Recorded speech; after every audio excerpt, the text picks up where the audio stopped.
Hey guys, welcome back to another episode of The Surfer's Journey. In today's video, I'm going to discuss my top 4 surfboards that I would recommend for a small wave surfer. I've been surfing small waves for over 20 years and I've decided to dedicate a lot of my time and money to selecting the best boards that make surfing small average waves as fun as possible.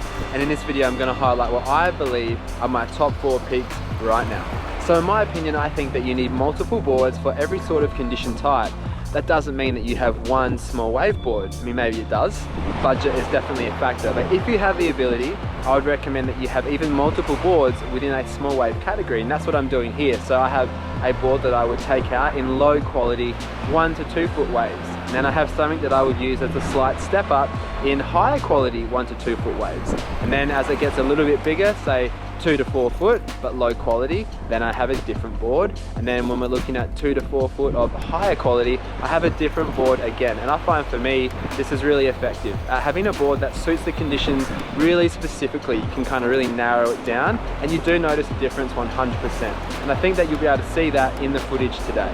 So the first board I want to talk about is the Aloha Surfboards Black Panda model. You're looking at a really short, wide, thick, flat surfboard, which excels in the small, low quality conditions. I've surfed it a few times and I really enjoy it, and it's what I'm definitely going to be leaning on heavily in summer when it's really weak, really fat, really slow. I want a board that helps me generate speed, that is an easy paddler, and that glides over those fat, flat sections. That's what I'm looking for, and that's what this board achieves. So the next board on my list is the Lost Surfboards Rad Ripper. I've got this in the EPS technology, and for me, this is a 2 to 4 foot, low quality to higher quality, sort of in that middle range, and I love it. It helps me surf a little bit more high performance, but I have a lot of speed, and it does go over fat sections pretty good. I like this board a lot. I've surfed it at the wave pool where I think it excels, probably the best board I've ever used at the wave pool in Melbourne. I've also surfed it in the ocean in a wide range of conditions, and I equally love it just as much. So for me, this is a great one that is that 2 to 4 foot middle quality, if we want to call it that. Next on my list is the Aloha Surfboards Lopez model, the new fish.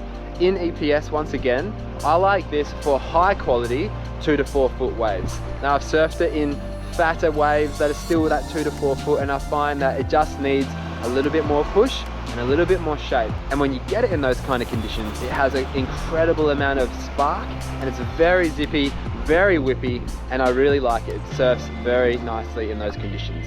And my last choice for when the waves are 2 to 4 foot and high quality, and even at the wave pool, I've surfed it there and loved it, is the Patagonia Red Tiger. This is one of my go-to all-rounders for that sort of everyday kind of wave where it's not absolutely pumping. If it was pumping, I would jump onto something more high performance, but then we're going into a different range, not as small wave anymore. We're kind of going into that high performance model, which I'm not talking about today. In my eyes, the Patagonia Red Tiger has been the best board I've ever had. It has so much forgiveness, but then it has so much high performance. And to say that it surfs really smooth is the best thing that I could say. It's smooth, it's fast, but it also allows you to surf really high performance if you want to. But unlike other boards that let you surf high performance, they're generally quite unforgiving. But I find that the Patagonia Red Tiger is very forgiving, and I've surfed it in a wide range of conditions, and it has excelled in most of them. Probably not at the lower quality where it's really fat and slow. That's where I would jump to those other models, but certainly at the top end, it's a fantastic choice. Guys, thanks for watching the video today. I hope that this breakdown of these 4 different models has given you a bit of an insight into what I like and maybe what you might want to look at in the future. Remember to like the video, subscribe to the channel, and please comment below to let me know what other videos you'd like to see. I've got a few more of these surfboard reviews coming up, so I'm looking forward to sharing them with you soon.